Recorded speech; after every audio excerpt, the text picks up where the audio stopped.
Hello, everyone. Welcome to the Texas Children and Nature Network's webinar, Beyond a Land Acknowledgement. My name is Alice Jansen, and I'm the Education Events Coordinator with the Texas Children and Nature Network.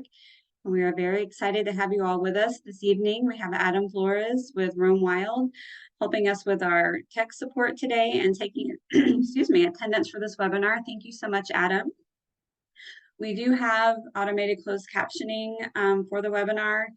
On your Zoom toolbar, just find where it says show captions CC button, and you can click it to see a live transcript, and there's different options.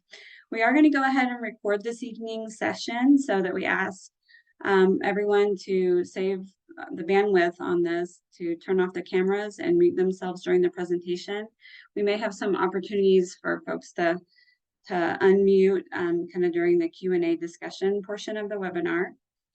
I will be monitoring the chat so that you can share your questions there, and I will share them with Skye during the Q&A of the presentation, and we may be asking some questions along the way and asking for you all to put those in the chat.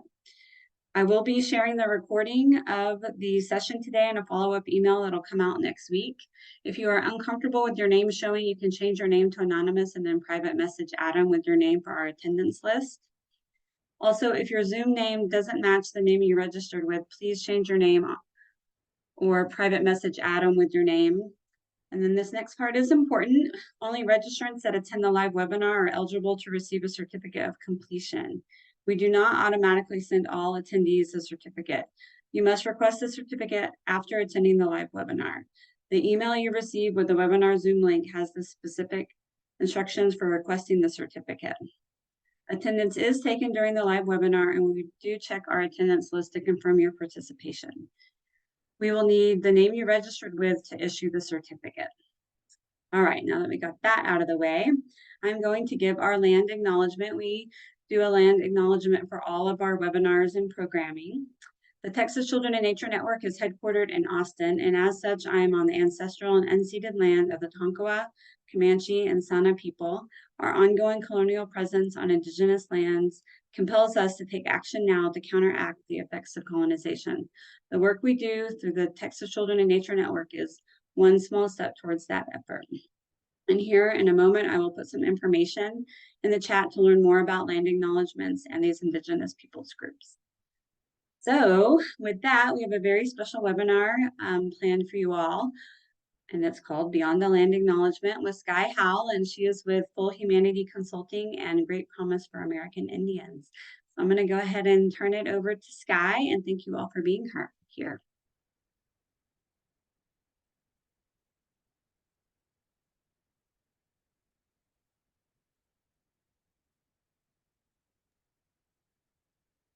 Buju, Gishgokwe, Indesnakas, Potawatomi, Ottawa, Indau. My name is Skye Howell of the Potawatomi and Ottawa Tribal Nations, and it is an honor to be with everyone here tonight. My pronouns are she and her, and I'm so excited to have a conversation and to share more information about what we can do to move beyond a land acknowledgement. Many of you may be familiar with land acknowledgements. Perhaps your organization has created a land acknowledgement, and it's important to honor the truth of our shared history. And so that is the first step towards doing so. But even more important is how it is that we are in relationship with Native and Indigenous people in our own communities.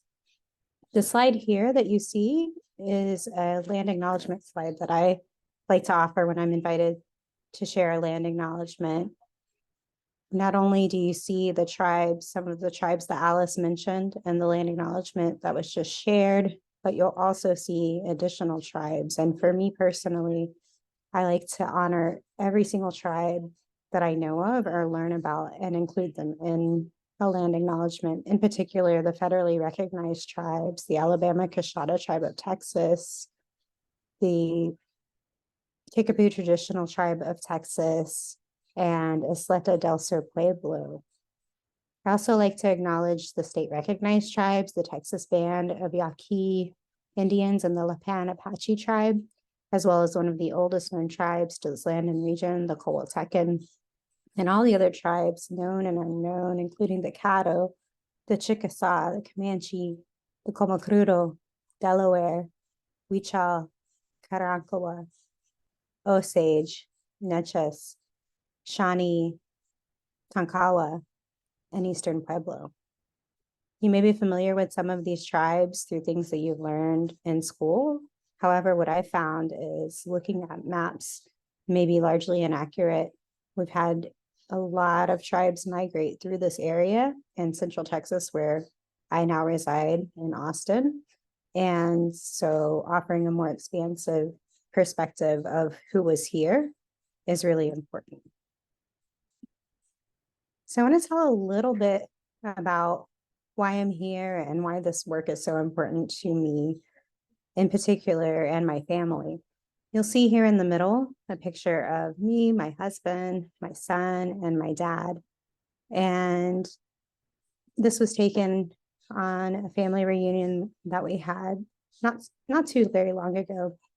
My father was taken from our family and Native community when he was only 5 years old. And so we have spent the majority of decades looking for our family. It's only been in the past summer that we were able to have a family reunion and meet over 40 family members from Michigan, where he was adopted away from. And so we have spent the majority of our adult lives reclaiming our culture, reconnecting to our tribe, working with limited information that we have from closed adoption records that said that we were Pokagon Band, Potawatomi, and Grand River Band, Ottawa. And that was all the information we had. And so I have been taking language classes, learning Potawatomi since January. And in February was the first time I learned my name in Potawatomi. And I'm 42 years old. So it's been very impactful to relearn our language, to get connected with our local Central Texas community, which is a very vibrant Native and Indigenous community of people from all over the place, intertribal community. And so some of these pictures are the work from the organization I'm a part of, the board on, Great Promise for American Indians, and at my son's school, Menchaca Elementary, where we're doing a whole lot of work right now to be able to amplify things like Native American Heritage Month, which were not widely celebrated in our school community. And so we've spent a lot of time. My son actually presented to all of his third grade last year on Native American Heritage Month. And while we're honored to do that as a family, this shouldn't really fall on him as a student or us as a family. What is the role of schools and organizations? Thinking about the organizations that you're from or a part of, what are those roles? Are some of the questions that I ask, and accountability towards celebrating and honoring our Native community. So I'm curious about who's in the room today. Would love it if you would share in the chat, or even if you would like to come off mute and just share your role. If you're an educator, you're a family member, a part of our Native community, and something that you're hoping to learn from our time together today. And if I could have some help reading the chat, that would be fantastic.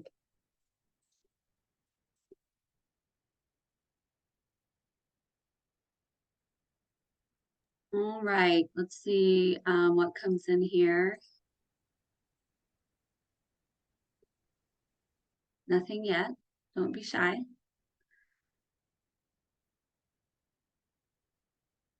I'm gonna close out my.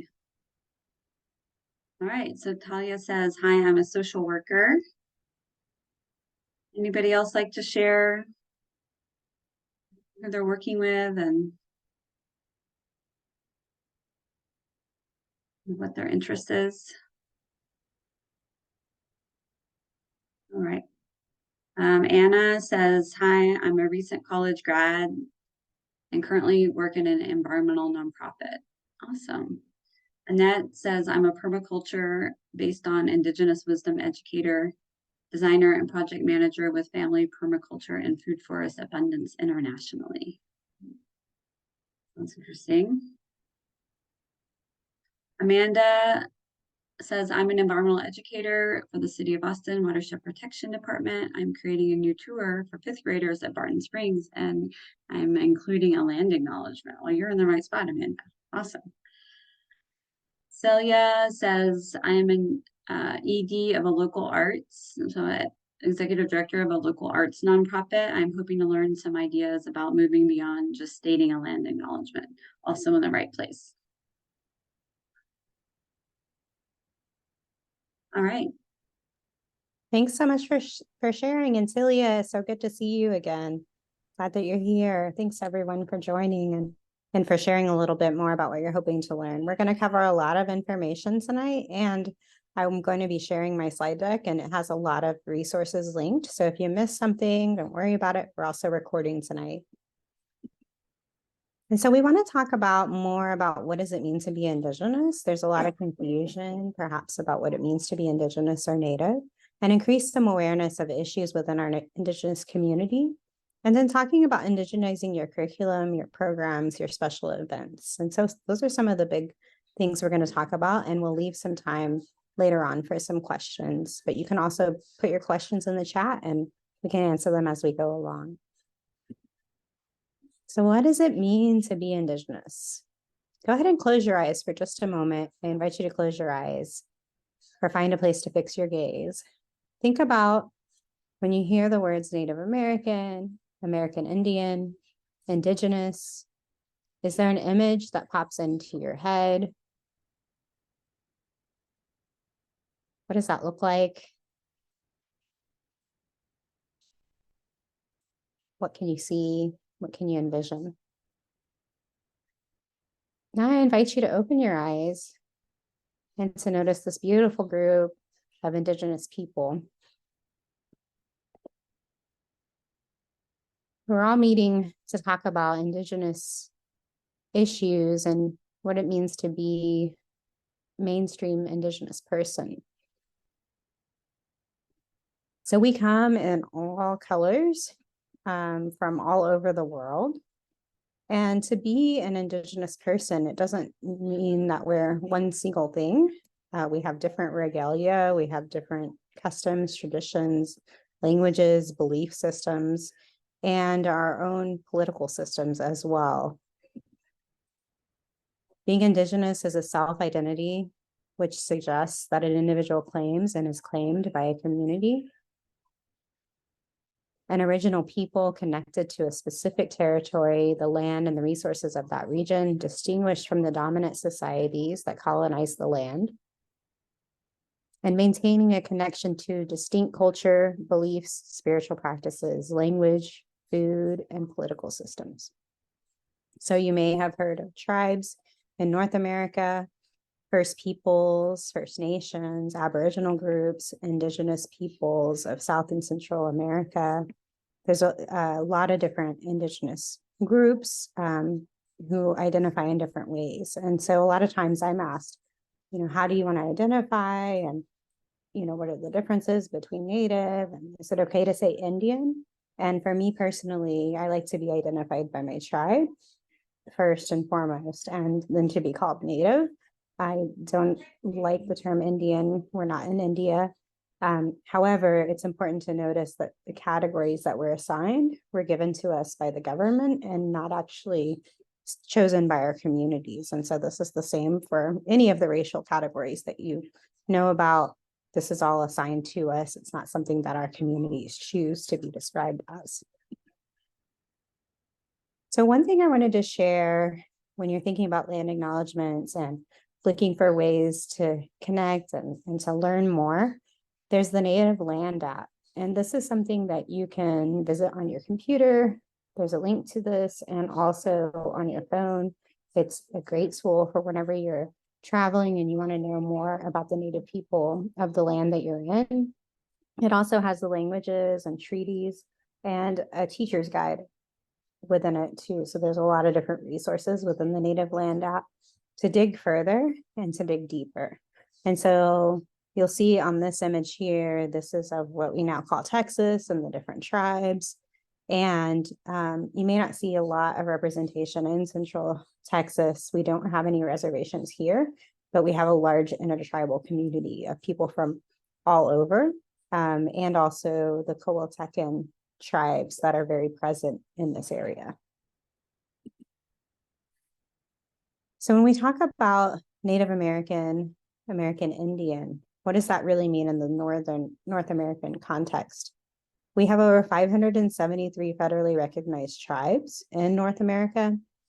There's over 115 languages spoken. And again, each tribe has its own language, cultural traditions, different types of food, and political systems. And so within reservations, you can see on this map here, the areas in which we have reservations, and ours in Texas are on the edges of Texas. And so we've got the Isleta del Sur Pueblo, Alabama Coshada in East Texas, and the Texas Band of Yaqui Indians. That's more southwest. So we have reservations in different places, and if a tribe is federally recognized, then there's land involved. Typically, it's not the land that we are from. It's where we have been forced to relocate. For my tribe, Potawatomi tribe, we had the trail of death where our tribe was migrating and forced to migrate and moved from the Michigan area, the Great Lakes region, down into Kansas and Oklahoma. And so each tribe has its own story that may be similar.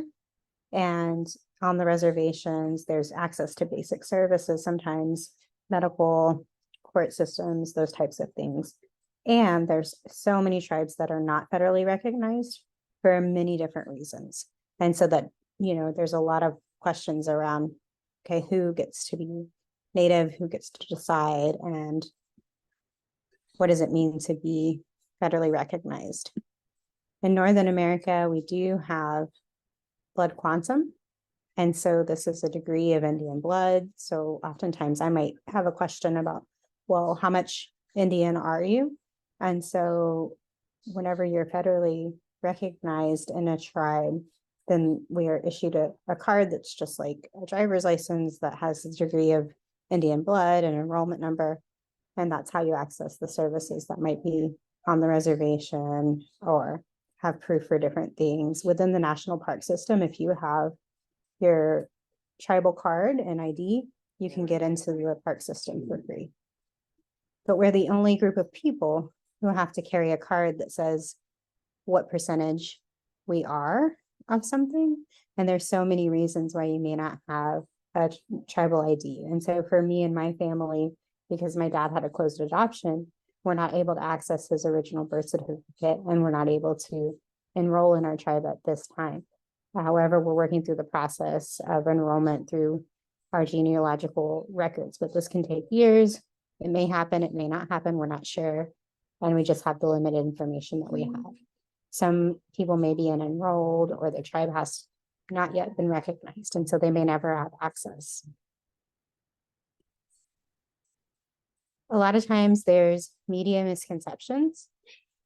So what are some curiosities that you may have about this image here that comes to us from CNN? This is from last presidential race, and this was an exit poll. What do you notice about these racial categories that we have here? I invite you to put it in the chat or come off mute.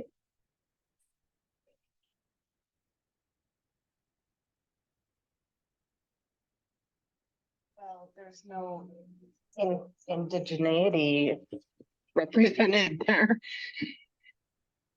Right. We got this bucket here of something else. Something else. What does it mean to be something else? And so as Native people, we have a good sense of humor, and you got to laugh or you got to cry, basically. Now we have something else swag, right? Like we have something else t-shirts, we've got stickers, we've got all kinds of things about being something else. And it's a very real impact on the resources that were allocated as a people, as a community, the perspectives that people have. Within these racial categories, you have Latino, Hispanic, and we know underneath all of that is indigeneity. that's being categorized in a different way. We swung the vote in Arizona. So it's not this, little tiny percentage that a lot of people or the federally recognized groups and government agencies say that we are. A lot of times it's just not counted accurately. And so how does that show up in our park system? So there is a gap in representation. And a lot of that gap has to do with discrimination. There were laws in place about who could be a citizen. There's also a very big gap in the city of Austin, for example. We are divided by the 1928 housing plan, which made it to where white people lived on the white side of the west side of town and could access resources there. And we have a lot of parks there. We have a lot of trails. And on the east side of town, our Black and brown communities were placed there and only had access. And within the east side of town, we don't have as many parks. We don't have as much beautification, and we have a lot more pollution, a lot more industrial waste there.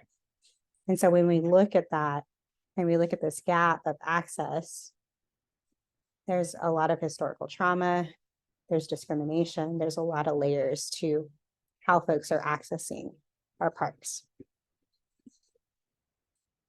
And when we look, again, I have this representation of Central Texas, but I encourage you to look at what is going on in your own community.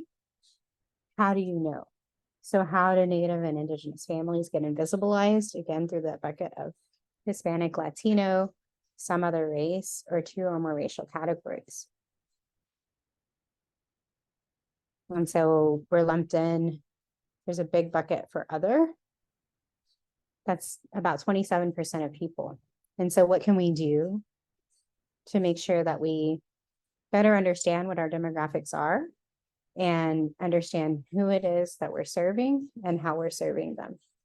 So one thing that we're working on doing here in Austin ISD is to be able to develop a partnership with UT Austin and the Native American and Indigenous Studies program and Austin ISD and Great Promise for American Indians to be able to do better data collection systems, to be able to increase our culturally responsive curriculum, and to be able to increase access for students to be able to see themselves as college students and promote some access.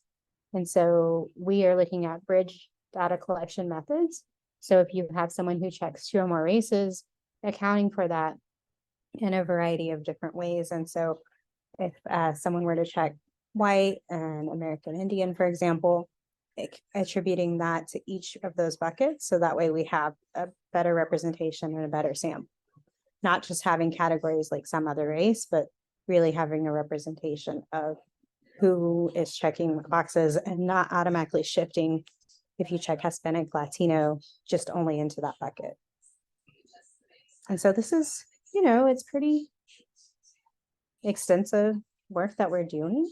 And we're also going against what these limited federal guidelines and census data gives us. And so it is a process and it does take a long time, but when we can work together in authentic relationships and partnerships, then we're able to have a better snapshot, a better understanding of who it is that is here in our community and develop a true partnership and a network for Native American and Indigenous families and people to be served well. And so what does this look like in terms of our outdoor spaces? I just got back from the National Indian Educational Association convention that was held in Albuquerque. And I was just blown away with the Civic Square. They had this beautiful Indigenous ensemble art gallery. And it's an open outdoor gallery that's completely accessible, that really demonstrated for me personally the impact of representation in a way that's mainstream, that's contemporary, that's the norm. So when we first started this workshop, I asked you to envision Native people, to envision, what it means to be Indigenous, and maybe there was a stereotype that came to mind. This open air gallery just blows apart those stereotypes and offers a look into who we can be and who we are as people, as creatives, and as artists.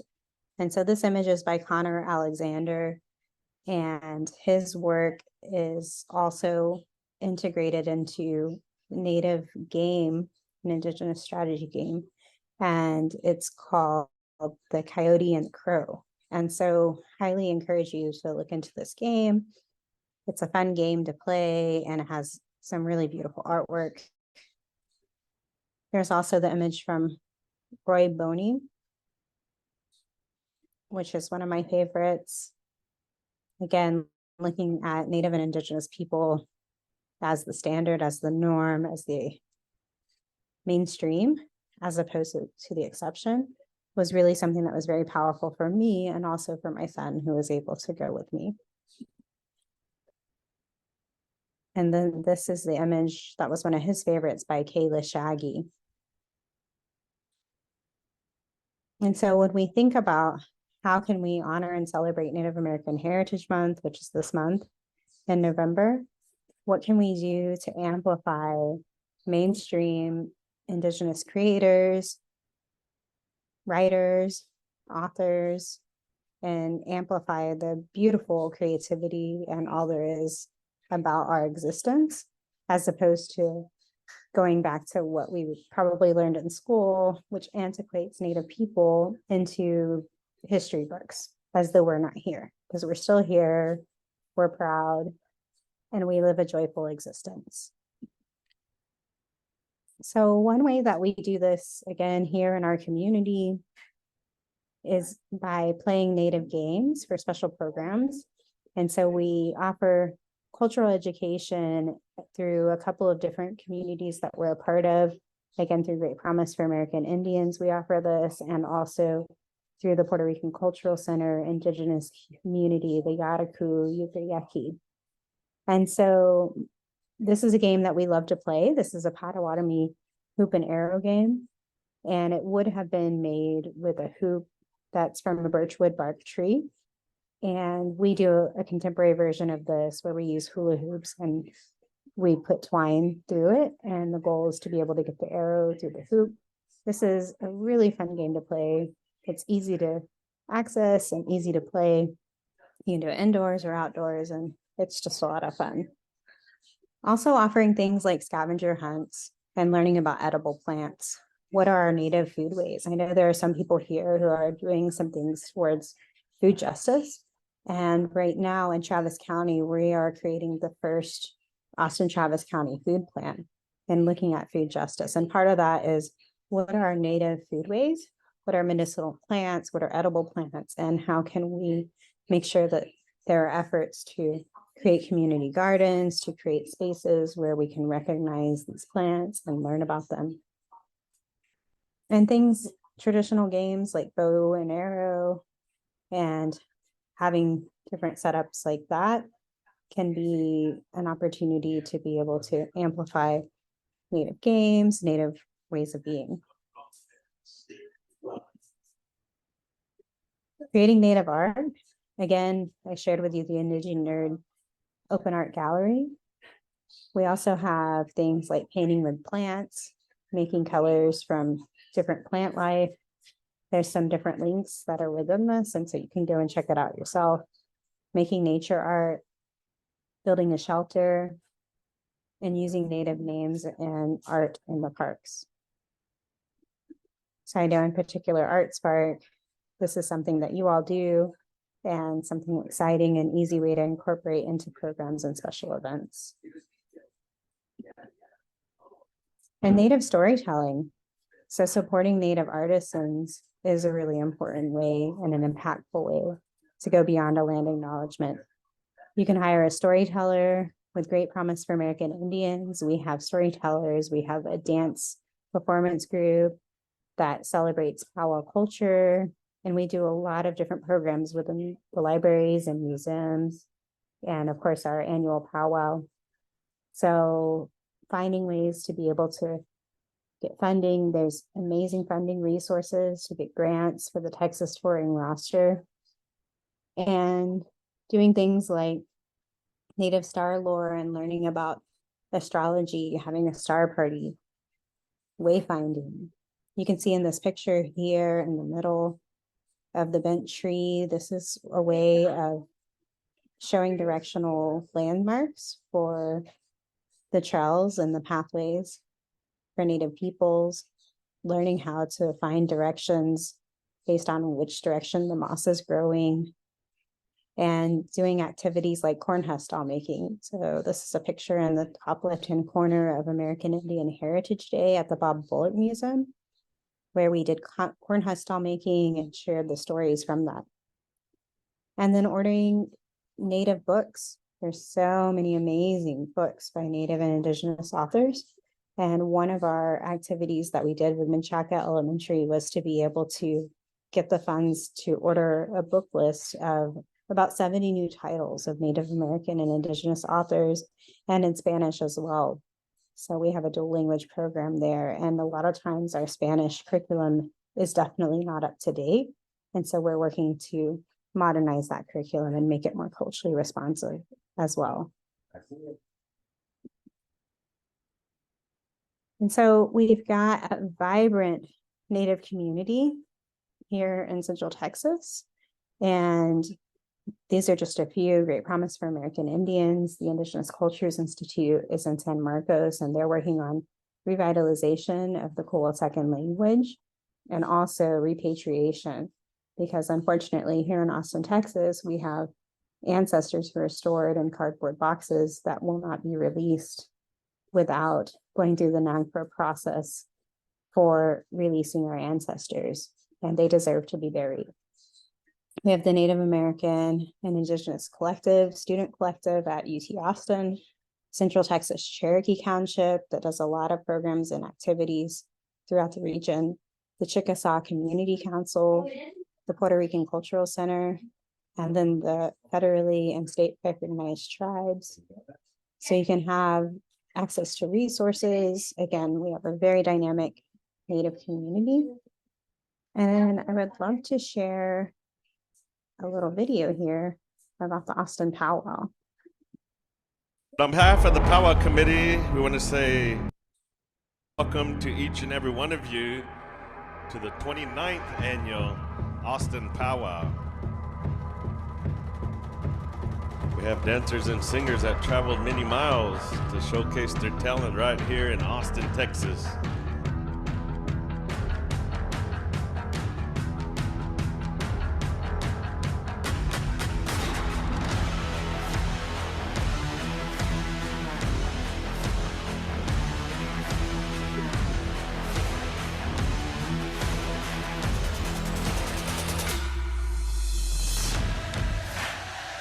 You know, these powwows, they're social gatherings where we can come and visit, make friends, see our old friends, native, non-native.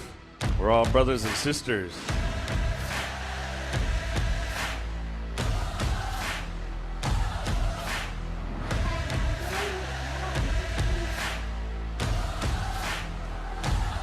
But it's always great to be a part of something so positive and special. You know, as Native American people, we have a rich culture. There's something really, really beautiful out of this powwow way of life.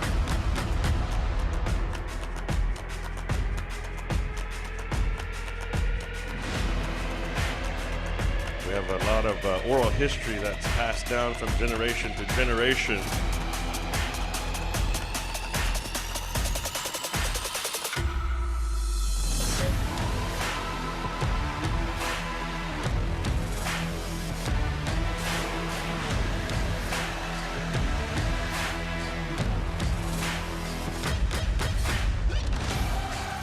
Today, we come here, we dance, we celebrate life. We're still here, and we're still dancing.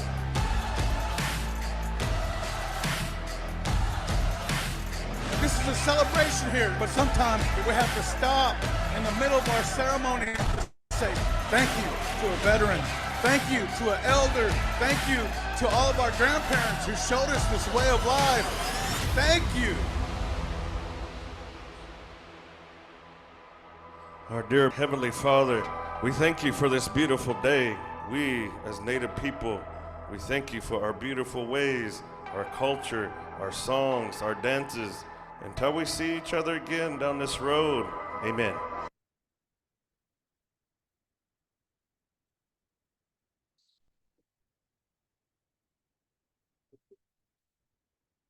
On behalf of the Powwow Committee, we want to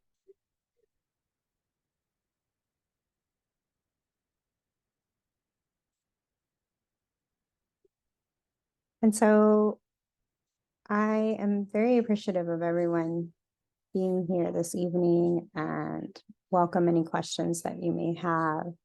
But as you can see, we have a very vibrant, dynamic Native and Indigenous community here in Central Texas and throughout Texas.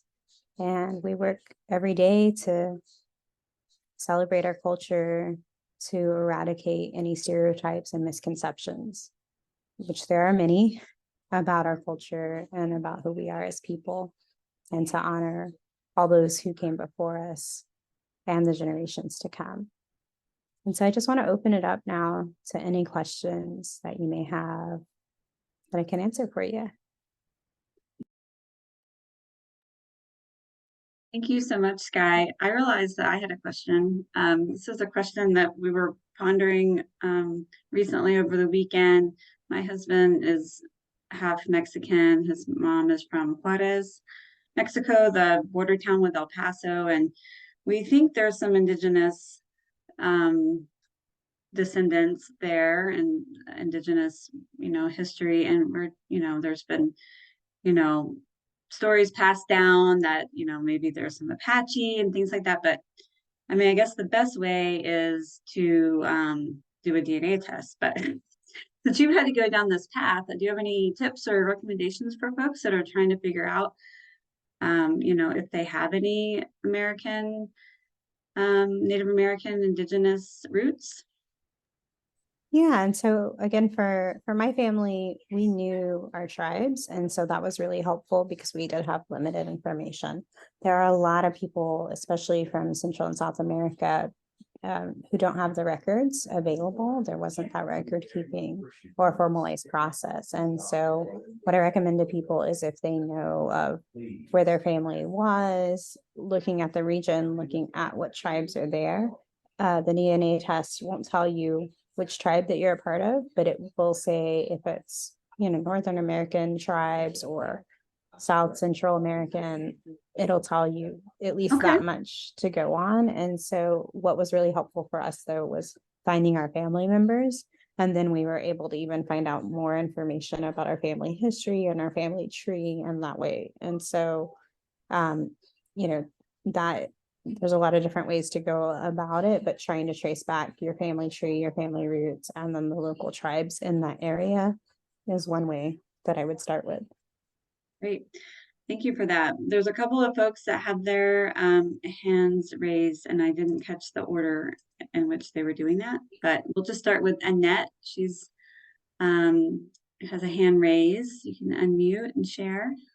Hi, thank you. That was wonderful. I really appreciate you sharing all of that. I have a couple of questions. One is, when is the Austin Powwow every year? Yeah, absolutely. So I'm gonna actually, try to bring up my deck one more time, and I'll share that. But so we have it on November the 18th, which is Saturday. And if your organization is interested in being able to volunteer or have a table, if you serve the Native community, or you would like to connect more deeply, we do have nonprofit tables available. And so you can reach out, and I'm going to share my contact information as well. And so you can be able to connect with us, and we have tables available for you at the Austin Powwow. So it's Saturday, November the 18th, a beautiful celebration of culture, of heritage, of dancing. There's vendors, there's food. It's just a really amazing celebration. And it's held out at the Travis County Expo Center, where the rodeo is held. Okay, thank you. That sounds amazing. I am in the Dallas area and have struggled I mean, I have the link that you gave, so I'm able to share, look up for clients and things like that and do some research for them. But I would love to have resources here and groups here that I can connect with if you know of any. But it sounds like Austin is very, like you said, vibrant. I can see that. That's incredible. I love that. And then also the book list that you talked about, is there a way I can see that or get access to that? Yeah, so I'm going to share my deck after we get Oh, done great. here today with everyone. And so you'll have access to that link. Okay. And then all of the resources as well. And so what I Great, will thank say you is so the much. Dallas-Fort Worth area is really a huge group. And there's a lot going on there because it's so close to that Oklahoma border. So you Right. not only have the Texas community, but you also have got the Oklahoma community really well connected. And so the American Indian Education Program is happening in different districts in Dallas and Fort Worth, McKinney as well. And so that's one way to get connected, you know, throughout the school systems and I'm sure the libraries, but I'll try to find out some more information and again, share my contact information so we Okay. can pass on some information. Thank you. Mhm. Thank you. And then Talia, if you want to unmute and share, ask your question. Thank you. I'm just going to kind of get really real for a second. I'm getting certified as a nature and forest therapy guide, and it was recently brought to my attention, and I kind of agree with this, that basically relational connection to the land and the promotion of what we would consider maybe more indigenous outlooks toward nature, a deeper connection toward nature, was really stolen. It was disparaged. It was discouraged. It was seen as less than, as you mentioned earlier. And now there's this trend of like nature therapy, and we're sort of rebranding it and then like selling it back. And I'm just wondering like how that lands for you, like in your heart and in your mind, and what advice you might have to somebody like me. I'm a middle class white lady, and I want to do mental health therapy with a nature-based focus. And how can I do that in a way where it's not appropriative and it's not like that sort of reselling and rebranding of this connection that should have never been stolen and disparaged in the first place? And I know that's a really heavy question. So Sure, it thank you. is. And that's like a whole other webinar itself, Talia. Yeah. So thanks for bringing that up. So what I'll say here is I've got some tips right here. There's a very big difference between cultural appreciation and cultural appropriation, right? And so there is this commodification of Native culture, a lot of, I'll say, culture vultures that are grabbing Native and Indigenous wisdom. In fact, harnessing it from Native communities. A lot of times we're asked for our advice or input into, for example, the food plan that Austin's developing right now. How can it be done in a way that is respectful? And some of the different ways that I would say is recruiting and hiring and retaining Native leadership, providers, community engagement specialists, making sure that people are paid for their time and for the wisdom that they're sharing.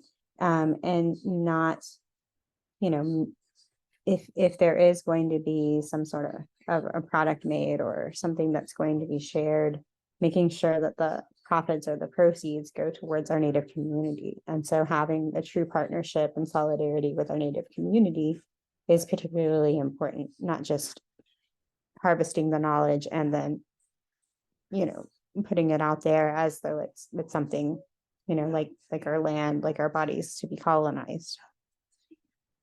Disaggregating data and making sure that we count our community to understand who it is that we're serving and partnering with and being able to offer programs for and with. So there's a saying, nothing about us without us. And that's really particularly important and sensitive for our Native and Indigenous community. Developing strategic partnerships within the Native community. So again, one way to do that is partnering with our powwow We have different ways to get involved. Great Promise for American Indians has got monthly potlucks that we offer where we're doing traditional crafts like sewing and dancing and drumming and learning together. And that is open to the public. And so looking for opportunities to be able to get involved and to be able to learn. And elevating Native creators and content. Again, there's so many different authors and artists and creatives in our community. And so really amplifying that. And then working together to create and develop marketing materials. So, for example, you can see this Healthy Native Youth Org. You notice that there's representation there, that it is traditional Native, looking at the family and looking at how expansive that is. And that is because it was geared towards our Native community, and whoever created that is a Native person who's aware of, what is this message and how is it going to come across? And so there's not necessarily an easy answer to that, Talia, but I can say, again, understanding the difference between appreciation and appropriation is a first step. And doing your homework around that and working to do it in a way that honors where wisdom comes from and gives back. There's a reciprocity there. Thanks for that question. Yeah, that was a great answer. Thanks. And again, that's a whole nother webinar. So that's just a short version. And so I do want to share my information. You can find me on LinkedIn and also on email. November is Native American Heritage Month. Please celebrate us in a contemporary mainstream way. Don't just go with the age-old tropes that, mythicize us and make us antiquated into the past. It's so important to look at things like Deb Haaland of the Pueblo Nation being a leader in our Indigenous community, who is the Secretary of the Interior. There are so many leaders that you can choose from, scientists, just across the board. There's so many different ways to represent us in a contemporary and a mainstream way. And that's what we want. That's what we need to amplify and elevate that, as opposed to being antiquated into a long distance past. Thank you. And we do have a comment with a question from Anna. She says, thank you for sharing, Skye. Many non-Indigenous staffed environmental organizations like my own are interested in partnering with Indigenous communities, uplifting Indigenous voices, and centering their interests as defined by Indigenous groups in the environmental field. What are some insights or guiding principles to keep in mind so that we don't contribute to the othering or romanticizing of Indigenous communities? So this touches on what, some of the points that you all both just made in that commentary. So, so again, that question associated there is, what are some insights or guiding principles to keep in mind so that we don't also contribute to the othering or romanticizing of Indigenous communities? So it sounds like keeping it relevant and in the mainstream of contemporary life where we all live together. Right. Absolutely. Absolutely. Think about, how do you want you and your people to be represented? How do you want your community? How do you want your children, right, to be represented? And I think that can kind of be a North Star. And then furthermore, if you are trying to develop a program, for example, for Native American Heritage Month, Indigenous Peoples Day, American Indian Heritage Day, or, just in general, teach and learn about Native American and Indigenous peoples, really thinking about, how are you involving your community, your local Native community in that process, and not just coming at it as a transactional approach, but with respect and regard for that wisdom, for the expertise, and again, considering all of your sources. And so not looking from a perspective that is a non-Native perspective, really thinking, who does this narrative benefit? And thinking about the story that's being perpetuated or told, and how it is that we're being, amplified, or how it is that we're being shown and demonstrated or represented in any program, any event, any marketing, anything that's happening for Native people. Yeah. So we do have some more time left if anybody, wants to put more questions in the chat or they would like to raise their hand and unmute and continue the questions in the conversation. Yeah, I thank you, Skye, for this. It's always, I've been taking notes. It's always very helpful to really kind of think about ways of working, new ways of working, better ways of working.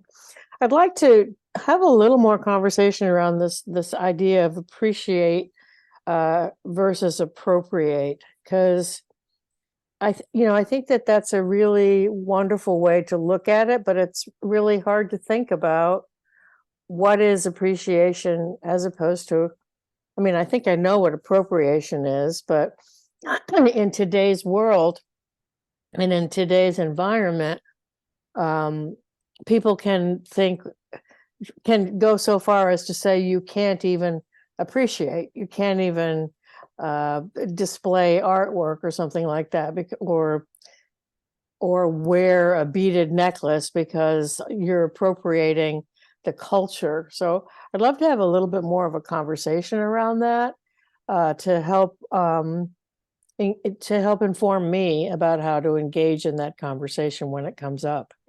Sure, and I can give just a really easy example. I was in the Albuquerque airport and in a shop, and I'm always looking for, and I'm with my son always, kind of teaching him about this, and there's like Native art and, different things. And we're always like thinking, okay, is this appreciation? Is this appropriation? And appreciation for me is having art that comes from Native people, wears, the beaded necklace, or at our powwow, you're going to see people who are selling ribbon skirts. And so support your Native vendors, your creatives. That's appreciation, right? It's okay to wear the earrings that you get at a powwow because this is something that was made to be able to share and celebrate our culture and our heritage. Now, it would be completely inappropriate. And again, going back to the Albuquerque airport, there was a package that had a headdress in it for kids, like a costume.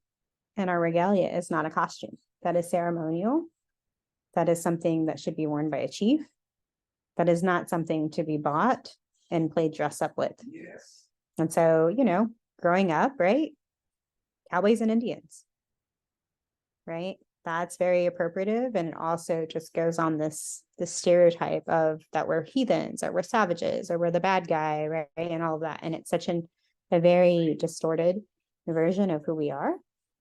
And so really looking at, again, if there's art, if there's anything, crafts, things that you're doing, how does it come from a place of appreciating the culture, come authentically from Native people, Native perspectives, Native artists, as opposed to, taking ownership over something or using things that are sacred, that are ceremonial. For example, if you see someone that's selling smudging, right? That is not a practice that should be sold. So that would be appropriating our culture. I also just want to invite Adam to share maybe any insights that you might have from your perspective. He's also a member of our Native community.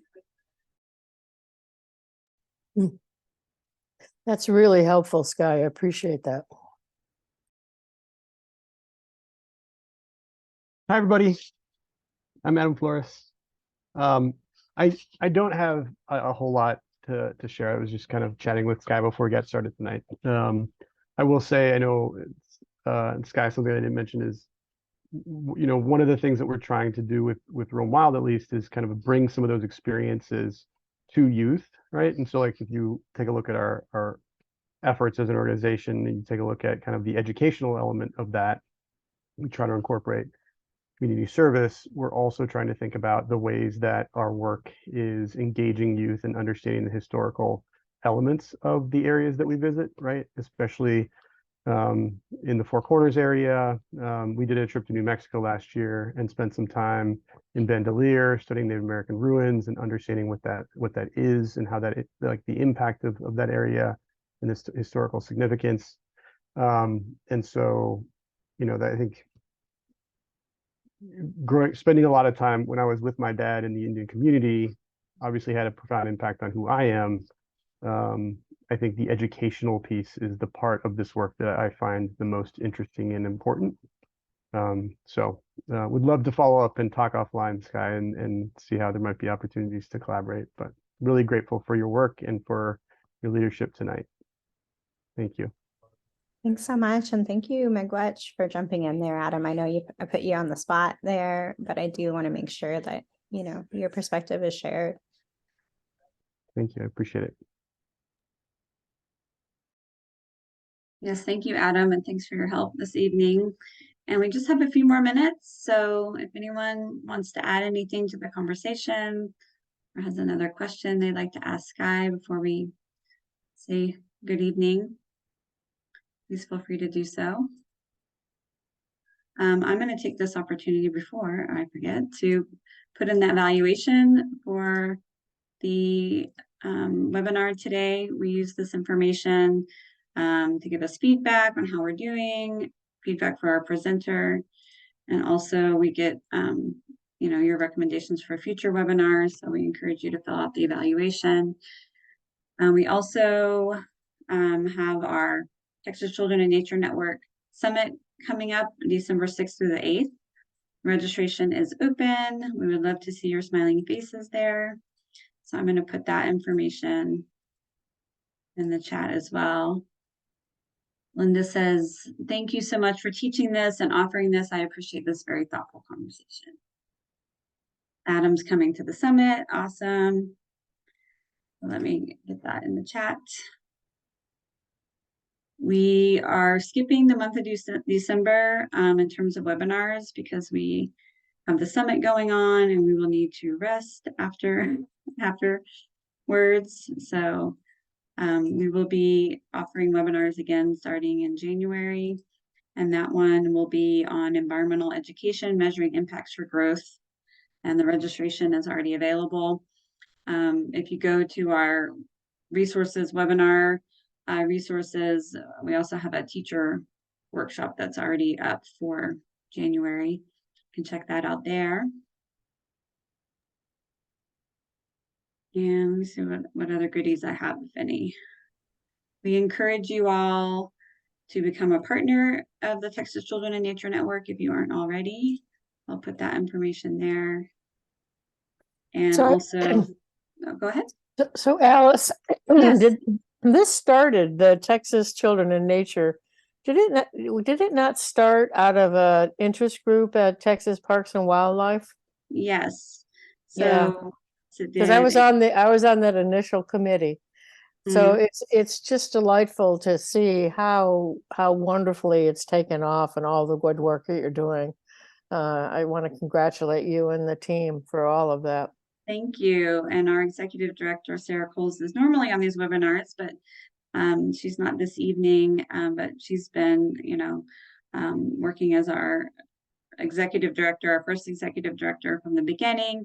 We've been our own nonprofit for about 3 years, and we were, as we say, incubated in Texas Parks and Wildlife, but it came out of a joint partnership with Texas Education Agency and Department of Health and Human Services. And so it was a big statewide collaboration to get the organization up and running. So we're happy to be here and to be able to provide these types of educational resources and professional development opportunities for folks. And so thank you. I need to plug my computer in because I see that it wants to die. So I'm going to go off camera. If anybody. And you just went on mute too, Alice. If anybody everyone has any final words for Skye, now's the time to do it, and we will say good evening and hope everyone has a great rest of their week. Thank you for being here. Potawatomi, we don't say goodbye unless we don't want to see you again. So I'll say Bamapi, which means see you later. Bamapi, everyone.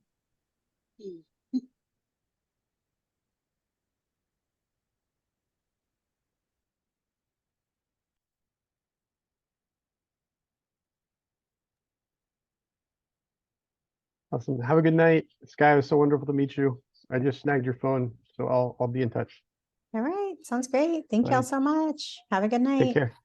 You All too. right, thanks again, Skye. We appreciate it. And I'll be following up next week with the recording and all the resources and the presentation slides, etc. So it's just me and you. All right, well, thanks and have a good night. I'll hopefully be in touch soon. Sounds great. Take care.